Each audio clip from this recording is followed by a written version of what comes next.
Sarah Fang and her selection committee at the 2023 Honolulu Surf Film Festival made an excellent choice to include Jessica Chen and Jeremiah Bogert's new documentary film, Surf Nation.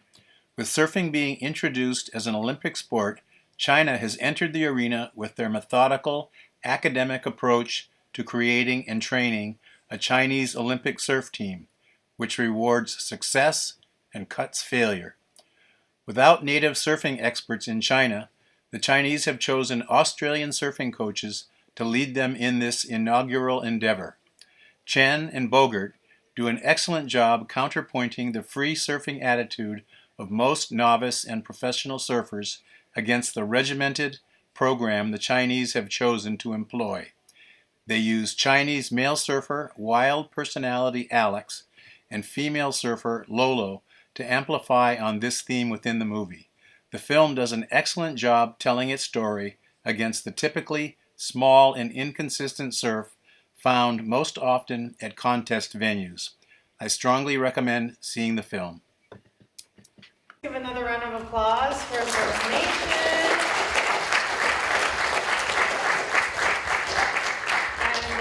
Again, thank you all so much for being here. Please join me in giving a warm welcome. We're now going to move into the Q&A, so please join me in giving a warm welcome first to our moderator and Honolulu Surf Film Festival committee member, John Santos, and director of the film, Jessica Q. Chen.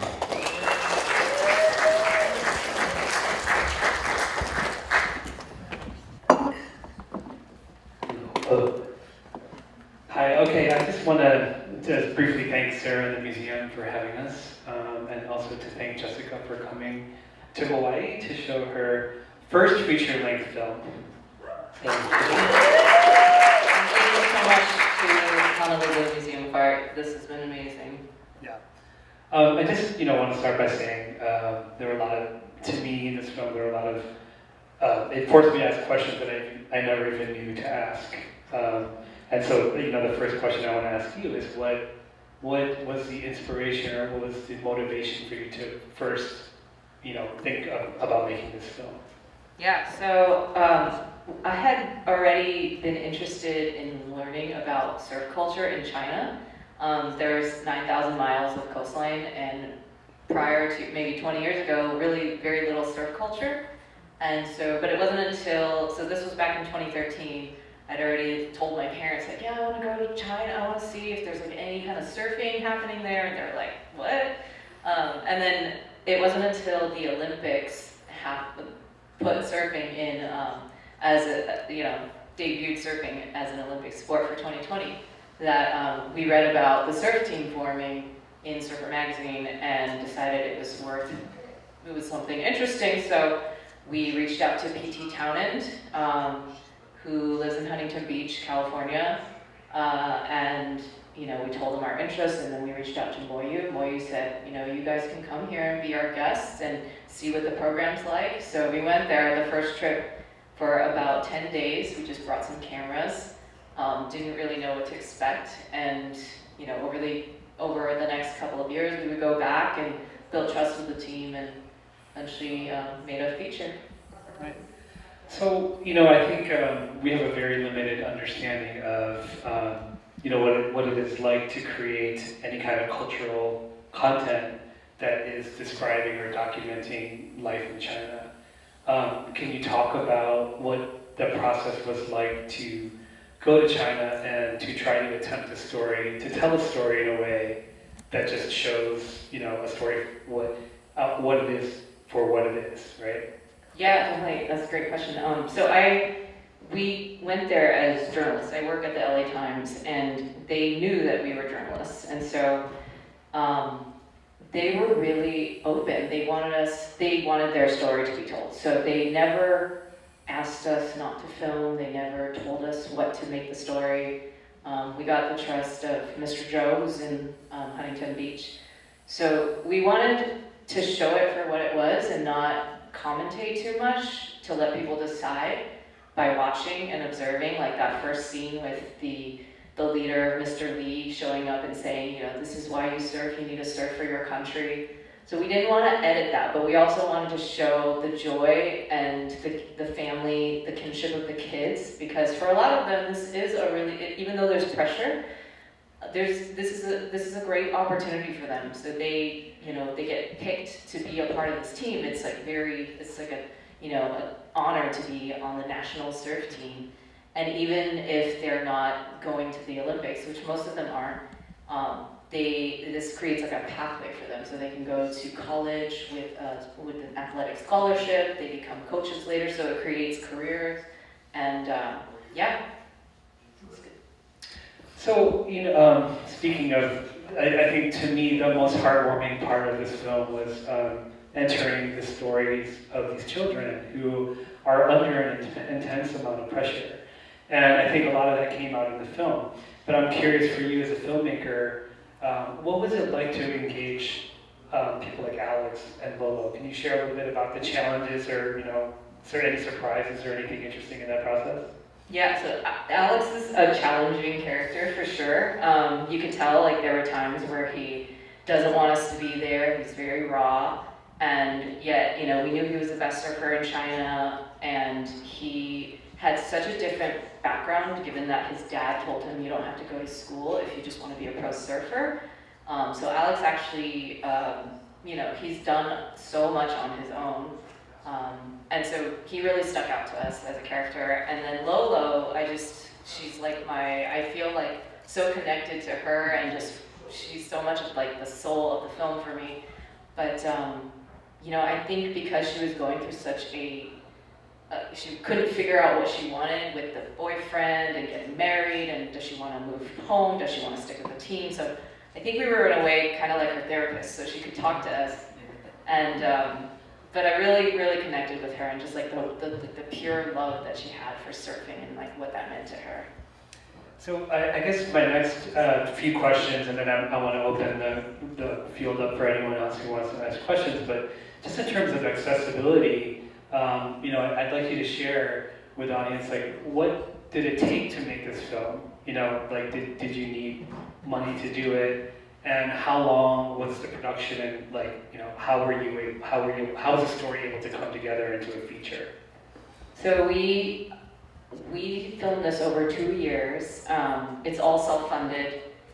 We started off as the LA Times, we pitched it to the LA Times as an idea. They said that this probably wasn't the kind of story that they would do. So I said, fair, but that made me want to do it even more, just because I felt like if the mainstream media isn't interested in doing stories like this makes me even more I'm just I have an oppositional personality, so I just this is something I really have to do. But we filmed over probably 80 days on the ground, and what we would do is just take vacation, go over there, film for 5 to 10 days, come home, and then work our full-time job, and then go back. So eventually I got to take some time off work and just focus on it entirely, and and then that was it. I don't know about you guys, but that's super inspiring to me that that Jessica made this film just with whatever time and money she had. There was no, investor in the film.